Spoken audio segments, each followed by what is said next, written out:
고린도후서 8장 1절부터 15절까지 교독합니다. 형제들아, 하나님께서 마게도냐 교회들에게 주신 은혜를 우리가 너희에게 알리노니 환난의 많은 시련 가운데서 그들의 넘치는 기쁨과 극심한 가난이 그들의 풍성한 연보를 넘치도록 하게 하였느니라. 내가 증언하노니 그들이 힘대로 할 뿐 아니라 힘이 지나도록 자원하여 이 은혜와 성도 섬기는 일에 참여함에 대하여 우리에게 간절히 구하니 우리가 바라던 것뿐 아니라 그들이 먼저 자신을 주께 드리고 또 하나님의 뜻을 따라 우리에게 주었도다. 그러므로 우리가 디도를 권하여 그가 이미 너희 가운데에서 시작하였은즉 이 은혜를 그대로 성취하게 하라 하였노라. 오직 너희는 믿음과 말과 지식과 모든 간절함과 우리를 사랑하는 이 모든 일에 풍성한 것 같이 이 은혜에도 풍성하게 할지니라.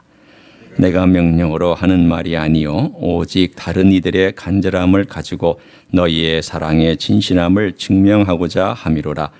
우리 주 예수 그리스도의 은혜를 너희가 알거니와 부요하신 이로써 너희를 위하여 가난하게 되심은 그의 가난함으로 말미암아 너희를 부요하게 하려 하심이라. 이 일에 관하여 나의 뜻을 알리노니 이 일은 너희에게 유익함이라. 너희가 1년 전에 행하기를 먼저 시작할 뿐 아니라 원하기도 하였은즉 이제는 하던 일을 성취할지니 마음에 원하던 것과 같이 완성하되 있는 대로 하라. 할 마음만 있으면 있는 대로 받으실 터이요 없는 것은 받지 아니하시리라. 이는 다른 사람들은 평안하게 하고 너희는 곤고하게 하려는 것이 아니요 균등하게 하려 함이니 이제 너희의 넉넉한 것으로 그들의 부족한 것을 보충함은 후에 그들의 넉넉한 것으로 너희의 부족한 것을 보충하여 균등하게 하려 함이라. 같이 읽습니다. 기록된 것 같이 많이 거둔 자도 남지 아니하였고 적게 거둔 자도 모자라지 아니하였느니라. 아멘. 시금석이라는 돌이 있습니다. 보통 시금석은 터치스톤이라고 얘기를 하죠. 근데 이 시금석이 어떤 건가 하면 시험하는 시자죠. 금을 시험하는 돌, 시금석입니다. 보통 이 시금석은 저도 사실은 이 영역들은 모르지만 검은 색깔의 단단한 돌, 석영 같은 것들로 시금석을 보통 한다고 그럽니다. 그러면 거기에다가 제일 순도가 높은 금이 칠해져 있고 또 이쪽에는 아주 그야말로 순도가 없는 금이 이렇게 칠해져 있으면 어떤 금을 가지고 이 순도가 얼마 정도 되겠느냐라는 것을 알기 위해서 거기다 한번 그 금을 쭉 그어본답니다. 그어보면 이 순도는 그 위에서부터 쭉 그 레인지가 나오겠죠. 얼마 정도 되는 것이다 라고 하는 그것을 알려주는 돌, 단단한 검은 돌, 그것을 시금석이라고 얘기를 합니다. 그렇지만 우리는 종종 많은 TV나 또는 글이나 또는 소설이나 이런 데서 읽을 때 시금석이라는 단어를 다른 데 사용하는 것을 압니다. 일종의 우리의 삶에서도 사용하는 거죠. 어떤 물건이 얼마만한 가치가 있고 진짜 얼마만한 진짜인가, 말이 좀 이상하지만 얼마나 진짜고 얼마나 가치가 있는가를 테스트하는 데 쓰는 어떤 그 기준이 되는 어떤 다른 것이 있습니다. 이거에 비하여 이건 이렇다. 그때 이 기준이 되는 것을 시금석이라고 얘기를 합니다. 사람도 사람의 인격이나 능력도 시금석이 있습니다. 어떤 기준이 되는 모델이 되는 시금석이 있으면 거기에 비해서 어떻다 이렇게 얘기를 합니다.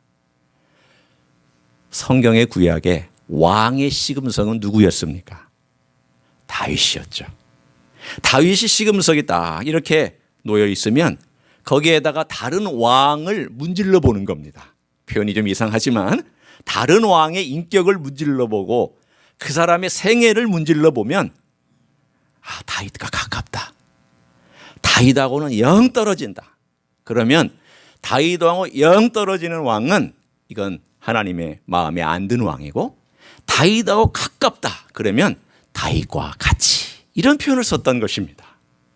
그 사람 혹은 그 물건이 시금석입니다.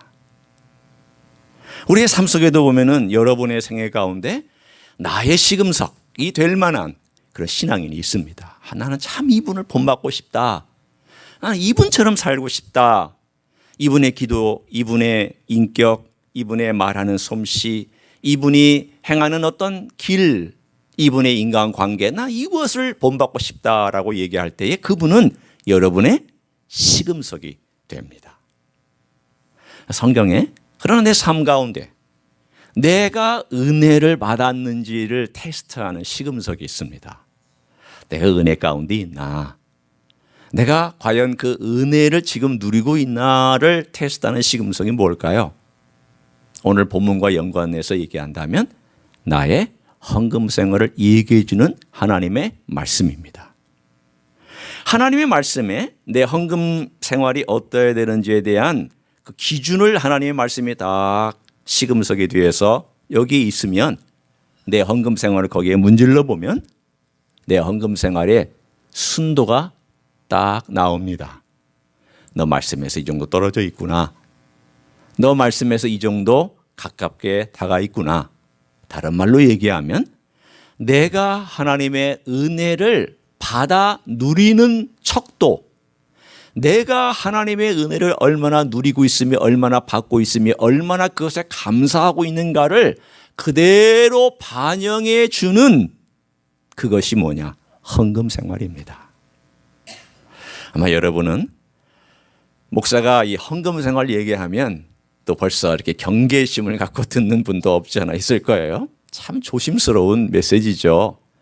그러나 오늘 우리가 고린도 후서를 쭉 설교하면서 이 본문이 우리에게 이미 순서로 다가왔기 때문에 이 본문을 다루지 않을 수가 없습니다.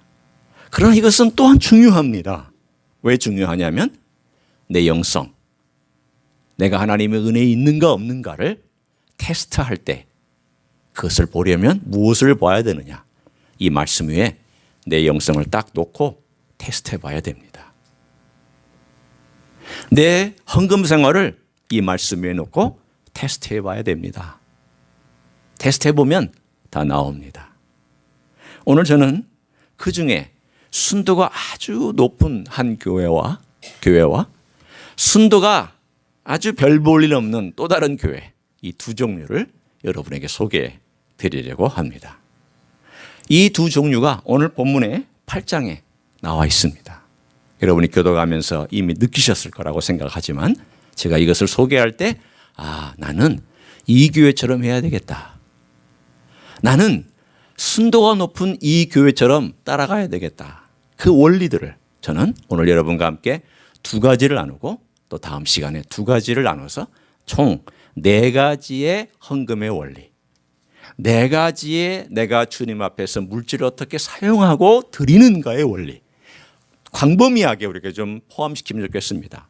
단순히 헌금만이 아니라 내가 주님 앞에서 물질을 어떻게 쓰느냐, 그리고 심지어는 내가 남을 도와주는 그것까지 내가 다 포함해서 어떻게 주님 앞에서 물질을 사용하느냐에 대한 4가지 원리를 함께 나누려고 합니다.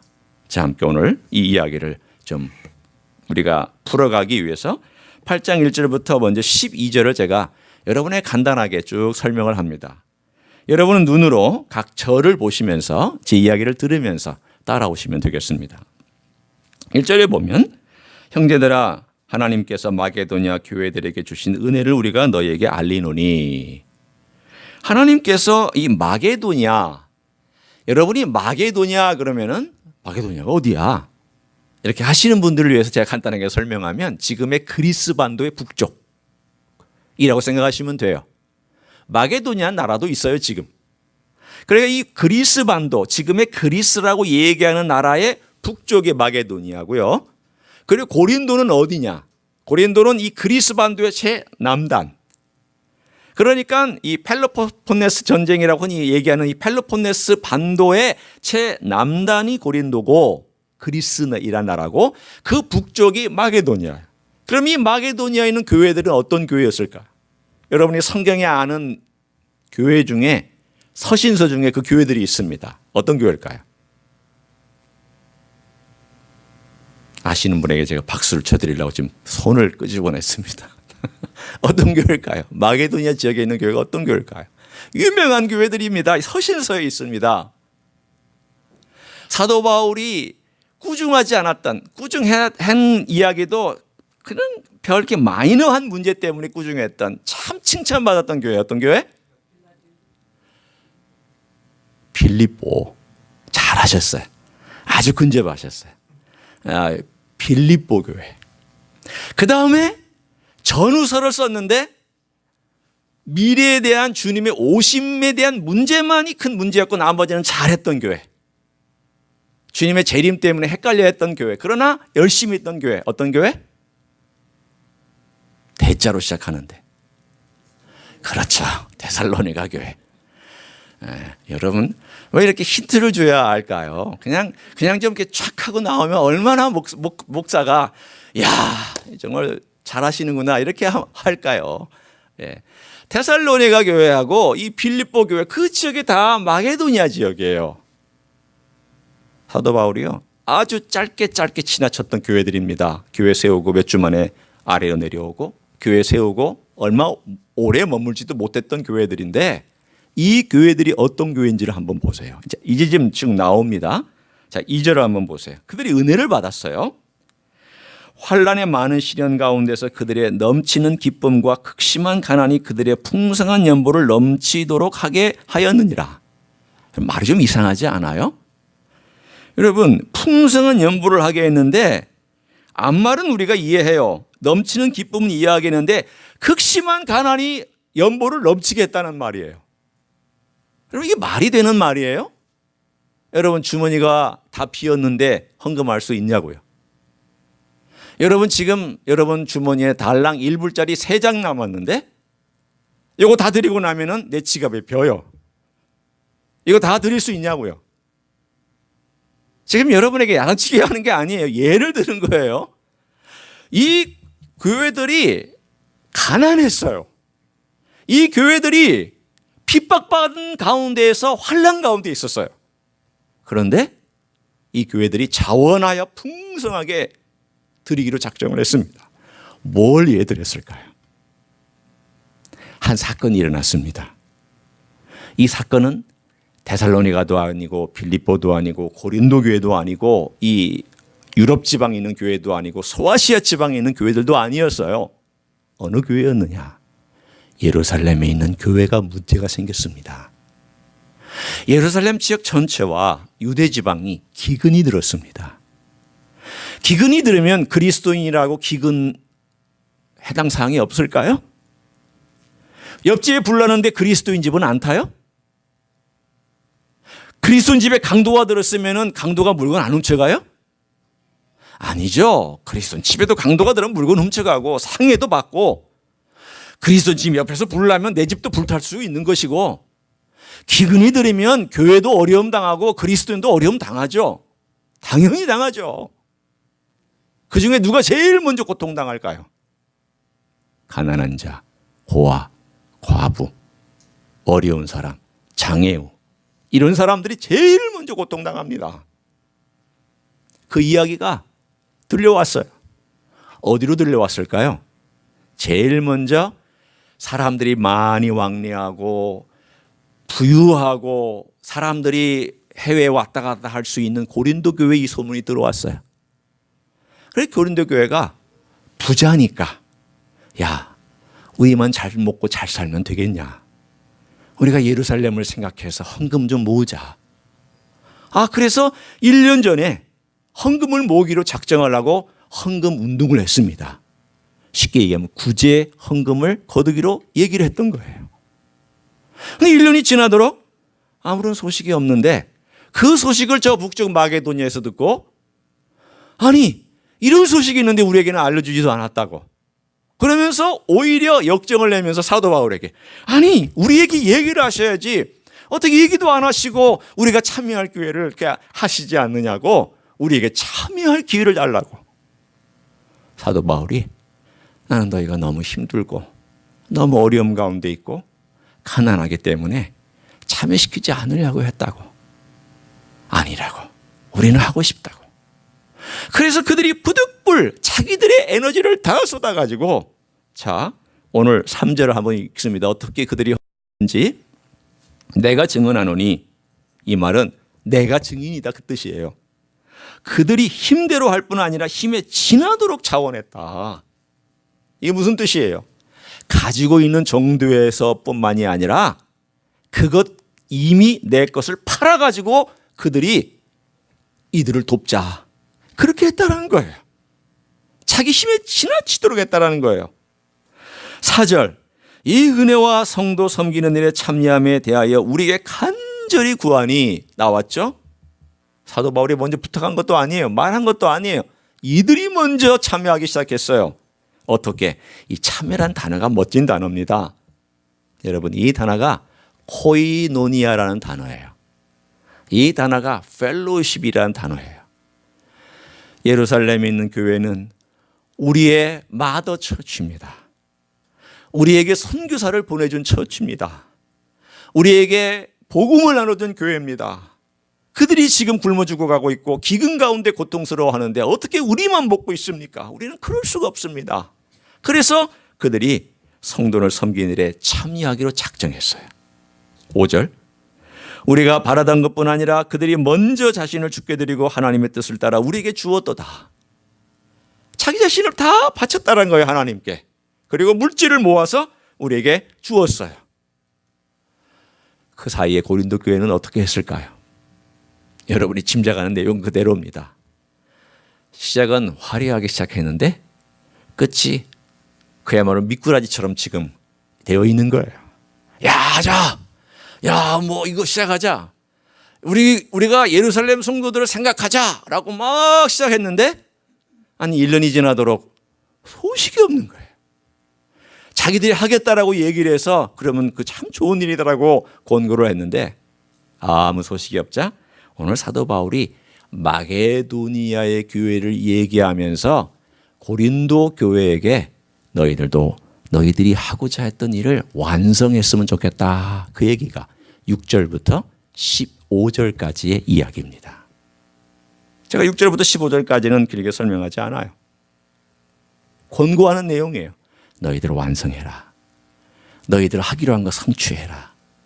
너희들 마음속에 작정한 거 끝까지 이루어라. 너희들이 하나님 아버지 한 약속은 완성해야 되는 것 아니겠느냐. 오늘 이렇게 얘기하고 있는 본문에서 우리는 시금석 위에 놓여져 있는 두 교회를 볼 수가 있습니다. 순도가 높은 교회는 어디 교회일까요?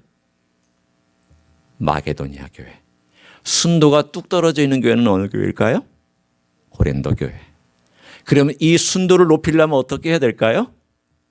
제가 그 얘기를 지금 이제 여러분과 하려고 합니다. 여러분, 우리가 주님의 은혜를 받고 이 세상에서 살아가는 그 순도가 정말 높으려면 우리가 어떻게 살아가야 될까? 그 중에 오늘 두 가지 원리를 먼저 함께 나누기를 원합니다. 첫 번째 원리는 은혜의 원리입니다. 자, 여러분이 8장에서 은혜라는 단어를 한번 같이 찾아보면 좋겠습니다. 여러분이 8장을 읽을 때에 눈여겨서 봐야 될 단어가 있다면 은혜라는 단어입니다. 자, 8장 1절에 은혜가 나오죠? 한번. 자, 8장 4절에 이 은혜라고 되어 있습니다. 두 번. 8장 6절에도 이 은혜 세 번. 7절에도 이 은혜 네 번. 9절에도 우리 주 예수 그리스도의 은혜 5번. 그리고 우리가 읽지 않았지만 8장 19절에 뒤에 가보면 우리가 많은 은혜의 일로 은혜 8장에 총 6번이 등장합니다. 그러면 이 전체를 관통하고 있는 이 은혜라는 게 뭘까요? 다른 것이 아니라 우리를 위하여 주신, 우리가 받은 은혜를 그대로 우리를 통하여 흘러가게 만드는 것, 그것을 얘기하고 있습니다. 여러분, 내가 누군가에게 은혜를 베푸는 것은 사실은 주님이 내게 은혜를 주셨기 때문에 이것을 흘러가게 하는 것이지 내가 그 사람에게 은혜를 베푸는 건 아닙니다. 오해하지 마세요. 내가 뭘 한다, 내가 했다. 생색내는 것은 은혜가 아닙니다. 자랑하는 것도 은혜가 아닙니다. 내가 했다라고 인정받으려고 앞선 것도 은혜가 아닙니다. 그건 다 내 공로입니다. 은혜는 흘러가게 해주시는 겁니다. 그걸 그냥 저는 주님이 주신 그 은혜 때문에 그걸 흘러가게 합니다. 그것이 은혜의 완성입니다. 은혜는 내게 왔다가 남에게로 흘러가는 것이 되어야지, 내게 왔다가 여기에 머물러 있는 것은 어떤 의미에서 보면 은혜다운 은혜가 될 수가 없습니다. 그러면 오늘 본문에 얘기하고 있는 마게도니아 교회는 어떤 교회일까요? 돈으로 따지면 가난합니다. 요즘 미국에 있는 번영신학의 기준으로 따지면 마게도니아 교회는 잘못된 교회입니다. 번영신학에 따르면 어느 교회가 잘된 교회입니까? 고린도 교회가 잘된 교회예요. 번영신학에 따르면, 미국에 있는 이런 철학이나 기준에 따르면 어느 교회가 더 주님의 축복을 받은 교회냐라고 물으면 아마 100명이면 99명이 얘기할 거예요. 고린도 교회가 더 축복받았습니다 라고 얘기할 거예요. 그렇지 않아요. 물질은 절대 영성의 기준이 되지 못합니다. 부요함도 영성의 기준이 되지 못합니다. 문제는 어디 있느냐? 얼마나 나눠주고 있느냐가 내 영성의 기준이 될 것입니다. 내가 얼마나 베풀었느냐가 내 영성의 척도가 됩니다. 내가 가지고 있는 것이 적더라도 많이 나눠주는 사람은 부자입니다. 많이 가지고 있음에도 불구하고 적게 나눠주는 사람은 인색한 사람입니다. 그럼 그것이 어떻게 드러나느냐? 내가 하나님의 은혜가 내게 와서 그 은혜가 내게 머물러 있고 그 은혜가 크다. 야, 은혜가 크다. 이 사람은 내 환경과 조건에 따지지 아니하고 내가 줄 수 있는 힘대로 줍니다. 그러나 이 은혜가 적은 사람은 이 은혜에 대한 이 반응이 뭘로 드러나느냐? 인색한 걸로 드러납니다. 어느 날 주님께서 한 시몬의 집이라고 하는 문둥병자였던 바리새인의 집에 들어가셔서 식사를 하시게 되었습니다. 문둥병자였던 사람이 병을 나으니까 얼마나 기분이 좋았겠어요. 바리새인이라도 문둥병자면 저주받은 병을 갖고 있었으니까 사람들이 가까이 갈 수가 없었죠. 그런데 바리새인이 병이 나았으니까 얼마나 좋았어요. 하나님이 나를 축복해 주셨다고. 그 사람이 너무 기분이 좋아서 잔치를 벌였어요. 풍성했겠죠. 모르겠어요. 얼마나 풍성하게 했는지. 부자였을 거니까. 갈릴리 지방에서 일어났던 얘기입니다. 누가복음 7장의 사건입니다. 그런데 이 잔치 중에 어느 여인이 머리를 떨어뜨리고 예수님에게 향유를 머리에 붓고 나서 이 머리칼로 예수님의 발을 닦고 눈물로 발을 씻고 그리고 예수님의 발에 입 맞추는 사건이 그 잔치 한 가운데 일어났습니다.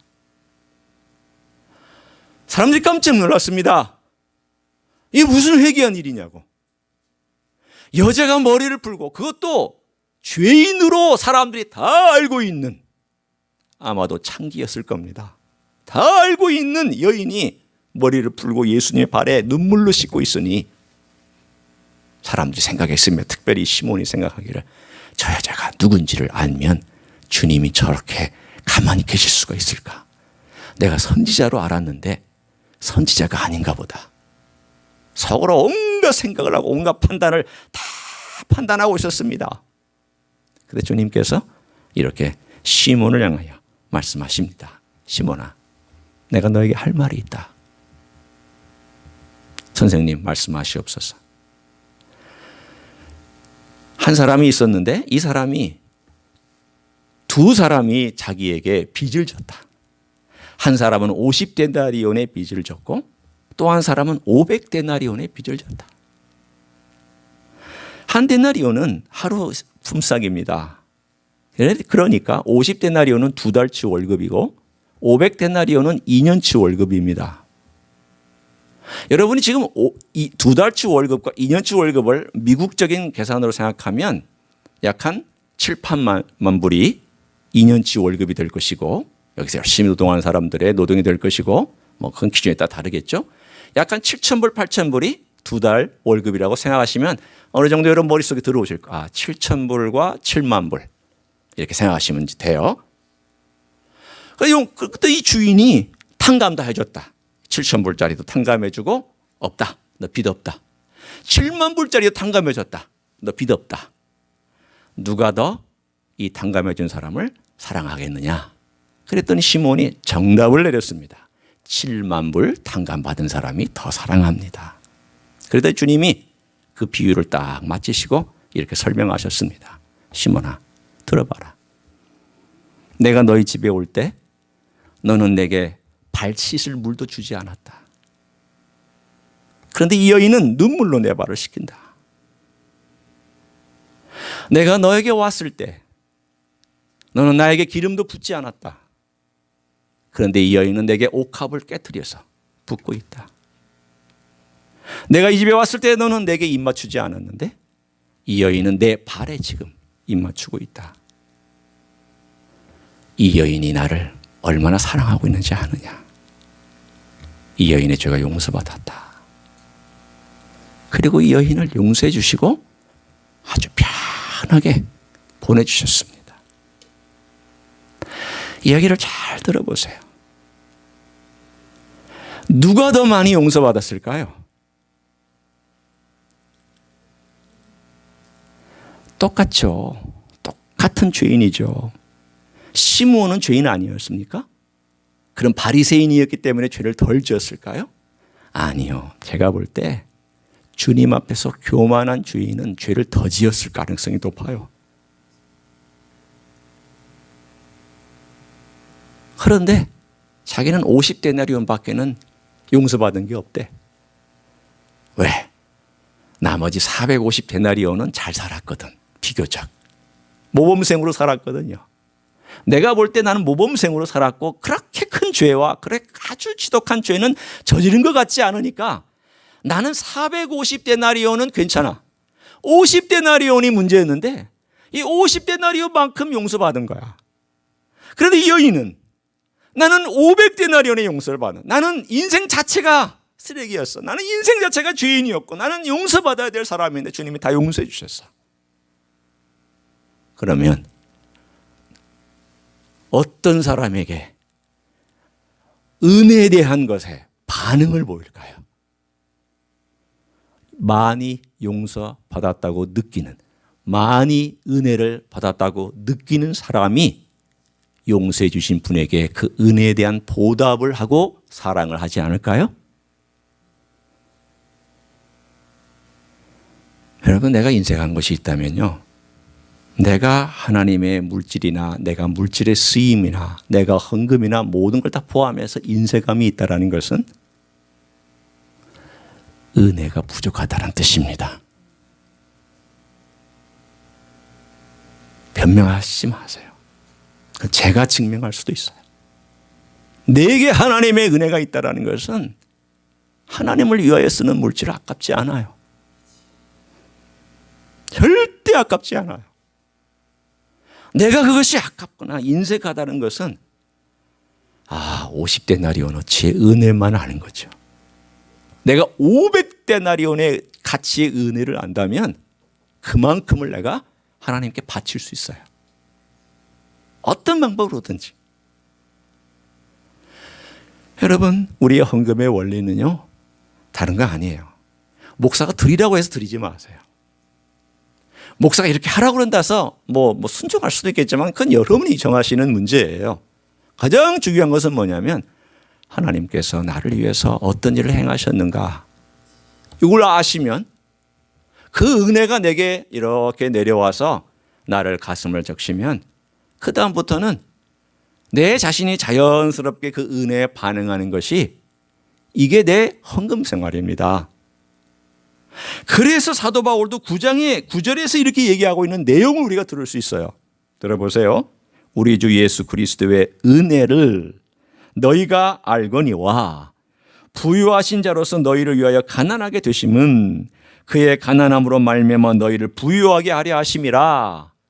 왜 주님께서 이 땅에 인간이 되셔서 하늘 영광과 천사들의 찬양과 영광스러운 보좌와 이 모든 것들을 다 잠시 보류하시고 우리같이 처절하게 고통스러운 이 한계 많은 인간의 육신을 입고 이 땅에 와서 우리를 위하여 죽으셨느냐? 왜 이 은혜를 베푸셨느냐? 당연한 거예요. 너희들을 잘 살게 하려고. 너희들에게 은혜를 베풀어서 너희들이 정말 부유한 삶을 살게 하려고 그렇게 해주신 것이 아니냐. 그러면 이 은혜를 받은 사람은 당연히 연약하고 나보다 힘들고 고통스러운 자들을 보면 어떻게 생각해야 되겠느냐. 아직도 복음을 알지 못하는 곳과 아직도 예수 그리스도의 필요한 사역을 위해서 내가 어떤 마음을 가지고 이것을 임해야 되겠느냐. 은혜는 흘러가는 것인데 주님이 내게 은혜를 주셨으면 이 은혜가 흘러가도록 해야 되는데 내게 있어서 이것을 받기만 하고 꼭 움켜쥐고만 있으면 너 그거 썩는다. 너 영성 그거 썩는다. 고린도 교회가 지금 그러고 있는 반이에요. 열심히 말로는 잘하죠. 잘 들어보세요. 7절에 보면 약간의 사케스틱한 말이 들어있어요. 약간의. 들어보세요. 고린도 교회 하는 말이에요. 오직 너희는 믿음과 말과 지식과 모든 간절함과 우리를 사랑하는 이 모든 일에 풍성한 것 같이. 이게 무슨 말이에요?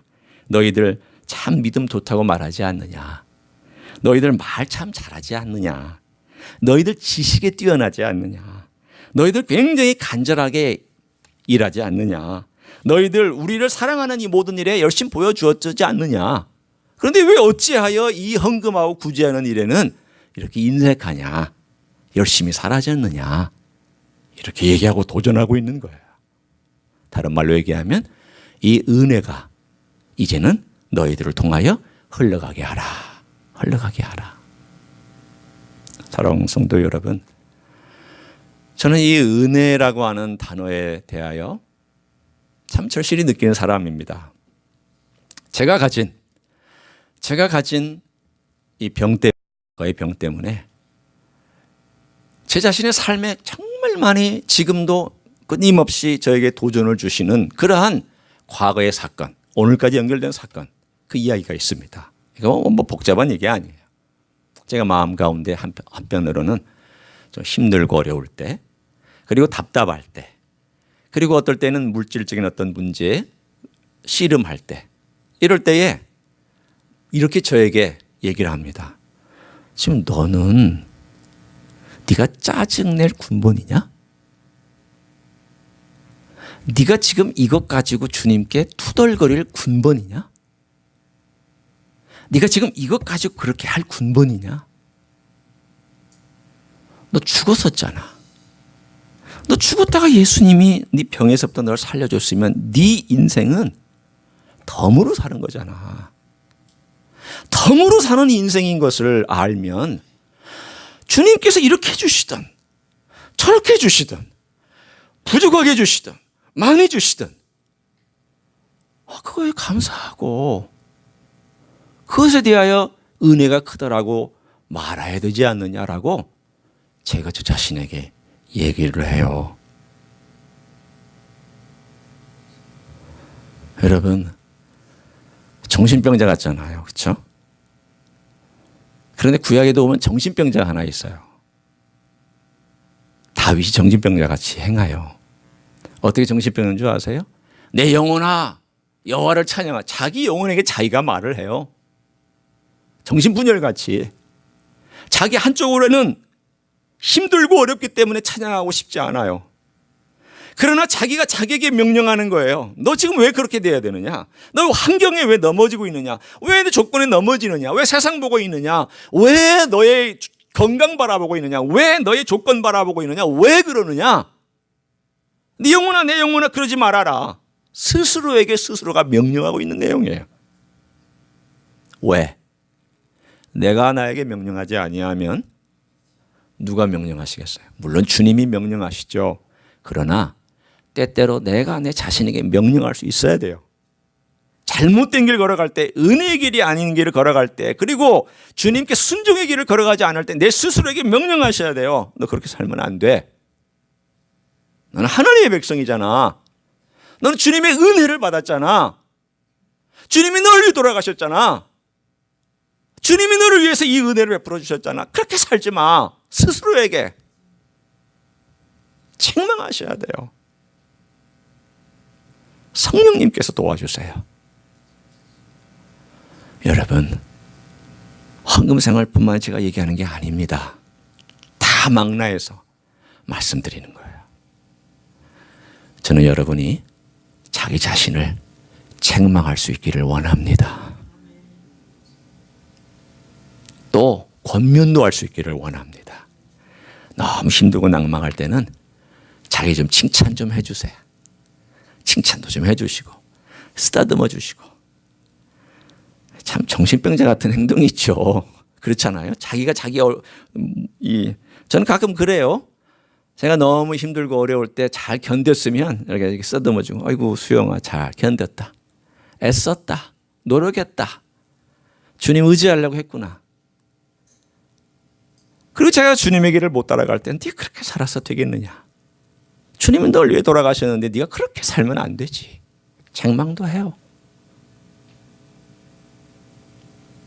내가 나를 책망하지 않으면요, 남이 날 책망하더라고요. 남이. 그러면 안 되잖아요. 그렇죠? 그러면 안 돼요. 물론 제 아내는 저를 책망할 수 있어요. 그 아내의 특권이에요. 또 아내는 또 그걸 또 잘하도록 하나님이 붙여주신 하나님의 천사기도 해요. 이걸 아는 부부는 정말 멋지게 살아갈 수 있죠. 지금 우리 신혼부부가 계시니까 제가 얘기하는 거예요. 춘중 형제 옆에 있는 우리 자매는요, 춘중 형제의 천사예요. 춘중 형제 천사니까 말하는 거 잘 듣고 사시면 좋아요. 두 번째 원리를 얘기합니다. 두 번째 원리는요, 이 은혜와 연관되어 있는 원리예요. 그게 뭐냐면 오늘 본문에 있는 내용 가운데 그대로 드러나는데 자원한다는 말이에요. 마음으로 자원해서 한다라는 뜻이에요. 결국은 하나님의 은혜가 들어오면 마음속에서 생각을 하셔야 돼요. 내가 이 은혜를 어떻게 갚을까라고 머리로 생각하라는 거예요. 여기에 보면은 너희가 원할 뿐 아니라 이런 말이 나와요. 원한다라는 것은 내가 그냥 가슴으로 움직이는 것뿐만 얘기하는 게 아니에요. 성경에서의 원함은요, 총체적인 거예요. 생각하고 고민하고 이 은혜를 어떻게 내가 갚아야지? 이걸 어떻게 해야 되지? 머리로 생각하고 가슴으로 느낀 것을 행실로 옮기는 것, 이것이 자원하는 거예요. 자원하는 것은 기꺼이 내가 이렇게 하겠다라고 하는 것을 말하고 있습니다. 사도 바울도 고린도 교회에 얘기하는 거예요. 너희들이 자원하지 않았었느냐? 그러면 해야지. 너희들 이렇게 마음 먹었었지 않았느냐? 먼저 하겠다라고 얘기하지 않았느냐? 그럼 완성해야지. 주님이 그래야 기뻐하시지 아니하겠느냐? 자원하는 원리. 이게 얼마나 멋진 건지. 억지로 하지 말라는 겁니다. 비교 때문에 하지 말라는 겁니다. 목사니까, 장로니까, 집사니까, 내가 권사니까, 내가 전도사니까 이 정도는 해야지. 그거 아니라는 겁니다. 내가 받은 은혜가 감사하고 내 안에 있는 그 은혜 때문에 내가 자원하는 마음이 생겨서 내 안에서 계획을 세워서 이렇게 해야지. 이렇게 하는 것이 주님 기뻐하실 거야. 이렇게 드리는 그런 삶을 살아가라고 말씀합니다. 제가 4년 전쯤에 한국을 떠날 때 한 집사님이 저에게 전화를 했어요. 목사님, 저희 집 신방 좀 해주세요. 사실은 한국을 떠나야 되는 시간이기 때문에 바빴죠. 여러 가지 정리도 해야 되고 또 교회 정리, 또 제 가정 정리, 짐 정리 등등등 얼마나 한 나라에서 또 나라로 제가 다시 또 온다는 것이 22년을 살다가 다시 또 미국에 들어온다는 것이 얼마나 어려운 일이었겠어요. 그냥 뭐 분주했어요. 많은 것 버려야 될 것, 딱 정리해야 될 것, 줘야 될 거예요. 그렇지만 이 가정은 제가 꼭 신방할 가정 중에 하나였어요. 왜냐하면 홀로 살았고 딸 하나만 데리고 살았던 가정이기 때문이에요. 지금 그 딸이 이제 커서 한 26쯤 되었을 거예요. 좀 저를 마치 스승처럼 아빠처럼 그렇게 따랐던 그런 그 꼬맹이였는데 이 가정을 제가 저 신방을 해달라고 그래서 가지요. 기꺼이 제가 가겠습니다. 그래서 바쁜 와중에 시간을 내가지고 약속해서 그 가정을 신방을 했어요. 말씀드리고 같이 기도해주고 주님께서 함께 하시기를 위해서 제가 간절한 심령으로 기도했죠. 암을 알았었거든요. 위암을 알았는데 저와 같이 서바이버예요. 잘 승리해가지고 이겨낸 사람 중에 하나예요. 그러니 저도 이 집사님을 생각할 때 늘 애틋한 마음이 있었거든요. 예배 끝난 다음에 저에게 봉투를 주는 거예요. 근데 봉투가 너무 두꺼워. 그래서 집사님, 제가 이 돈 못 받습니다. 집사님 사는 건 아는데 이분이 사실은 아팠고 힘들었기 때문에 가끔 일용직의 일을 해서 돈을 벌고 또 이 아이는 대학 공부를 다 융자금 받아서 그리고 아르바이트해서 공부한 아이예요. 제가 삶을 알잖아요. 이 가정을 알거든요. 집에 가보면 또 살림살이도 알고 다 알죠. 못 받는다고. 그랬더니 이분이 대뜸 이렇게 얘기하시는 거예요. 목사님, 제가 축복받을 기회를 목사님이 막으실 거예요? 하나님께서 목사님을 통하여 저에게 주신 은혜가 너무 커서 이렇게라도 제가 표현하지 아니하면 견딜 수가 없어요. 걱정하지 마세요. 하나님께서 또 채워주실 거니까. 그러면서 이분이 제가 더 드리고 싶은데 이게 제가 드릴 수 있는 최선이에요.